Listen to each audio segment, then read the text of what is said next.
you know, now you've started playing the guitar and stuff, and I've already played the piano, we could get a bit of a force going, you know, without them other three. We don't need them anyway. Off, here, shall, then, travel.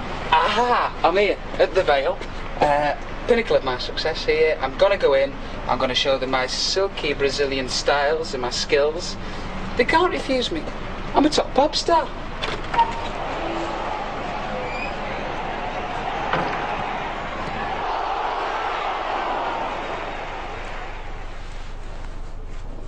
I'm by beloved Vale Park, as you can see, and you know it's a game of two halves, so stay around and join me on the terraces. All right, youth.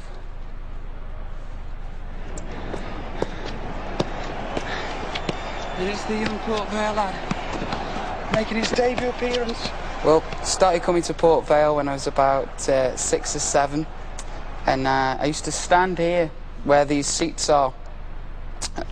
Sounds funny, but about 3 seasons ago they changed all the standing to seats, which caused a bit of a lack of atmosphere, if you ask me. But I used to enjoy standing at the top end over there, which you can't see at the moment, jumping up and down in the first half as the boys would be shooting up that way, and then the second half would just all change because the boys would be shooting down there. We'd go and stand and give it a bit of Johnny Rogers, Black and White Army, we're so good, it's unbelievable, and all that madness and utter rubbish. I can remember when I was 15, and it was the last match of the season, and there's a song at the Vale, and it goes, are you ready? Yes. Are you sure? Yes. Give me a V, VV. Give me an A, and onwards.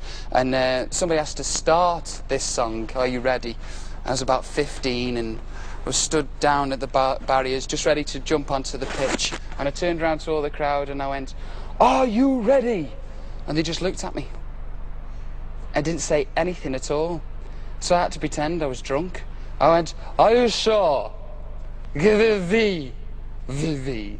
Give it A. I was like, Tommy Cooper, that's funny. Oh. He's ready for the cross. Puts one in. Now, in this little plastic bag right here, as you can see, we've got what Stoke is renowned for, really. And this is Stoke in my hands, as you can see. It's an oat cake. And if we unravel it, to see the delights. I did ask for onions on this, by the way.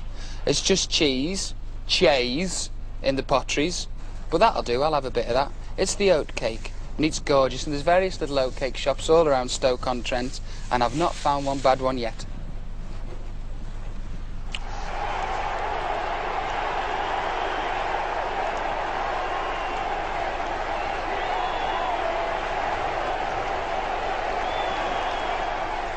When I'm at home, I do various things to relax, really, apart from coming down to the Vale. You know, just generally have a laugh. I go rollerblading, fall over, get up again, go back home.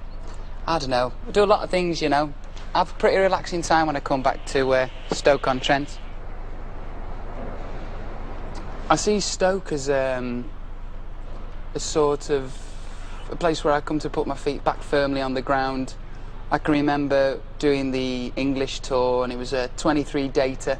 We did the 23 dates. After the 23rd date, flew down, we went to the Smash Hits Pole Awards, did that, and, you know, a day of glory and everything, and all the other groups were going off to the party and everything after the Smash Hits Pole Awards, and we had to go home because we were so tired. And I can remember that evening, we won all these awards, and then I just walked into the pub, ordered myself a Lowenbrow, sat down and played pool. And it was just like 2 totally different worlds, but I'm part of both of these worlds, and it's not that difficult to adjust when you come home, really, because it's been there all of your life. I think it's more difficult to go back, because that hasn't always been part of your life. There's a lot of lovely little bits about Stoke-on-Trent, believe it or believe it not. If I say to people, I'm from Stoke-on-Trent, they go, where? And they've normally passed through it in the train or passed through it in a bus, I don't know, or in a car, but never actually stopped. But I'm telling you, there's a load of lovely areas around here. You want to get yourself up, youth? There's all the golf courses are lovely. There's all the parks are lovely. There's some lovely areas, I'm telling you. I live in the right nice area, me. And, you know, I like going to walk the dogs. We used to walk the dogs a lot until she died. But I'm over that now.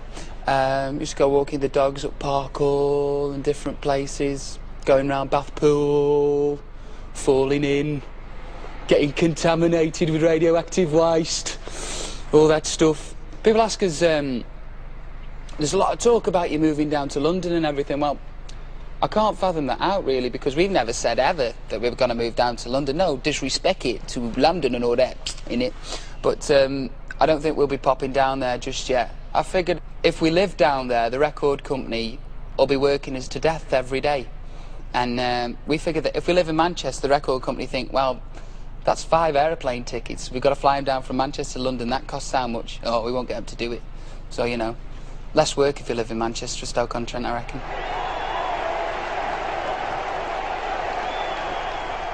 When I was being brought up in a very female environment, I suppose, you know, my mother, my sister, my grandmother, and God knows I'm such a talented footballer. I don't know, should be able to play netball a bit better, I don't know. But they brought me up, did a good job, hopefully, and people see me as this brash character, fun-loving, this, that, and the other, and that's just me for the cameras, really. I'm just a soft lad at heart, you know. I like a bit of a laugh every now and again, but I get a bit soppy too. And I think that's the feminine side in me. Very feminine every now and again. Not wearing dresses or anything like that, don't worry. But just a bit feminine every now and again. My mum, obviously, as you know, means a lot to me, and she's got various stories that she tells everybody about how when I was a kid, you know, following suit of being mental when I was older. But we used to own a pub in a little town in Stoke-on-Trent, and one day I got all the takings from the tills, and the tills had been collecting for about 2 months. Picked up all the money, it was about £2,000, I was only a little kid, and proceeded to go to the top of the window, and it was on a match day actually, near the Vale, and chuck £2,000 out of the window at people passing in the street. I got all the dirty laundry, all the bras, all the knickers, and just threw them out. Hey, see me. As it comes to maturing in any way, I think I'm going backwards. I think I was more mature when I was about 13 or 14, and as the years progress, I find that it's easier to be slightly insane than to be sane. You get away with a lot of things. People go, oh, he's a bit mad. We'll let him get away with that.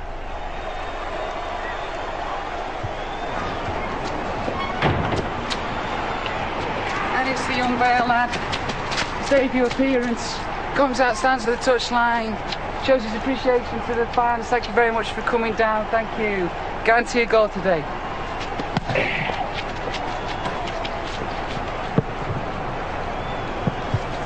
And it's the young Williams lad from Stoke-on-Trent. He's up the pitch now, takes it down the wing, puts it past one player, brings it down, takes it downfield. It could be his debut goal on his debut appearance for the Vale. He looks up, he sees the keeper's out, and he shoots.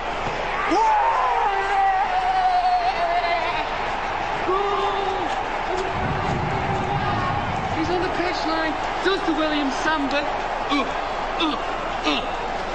Damn! I'm so good.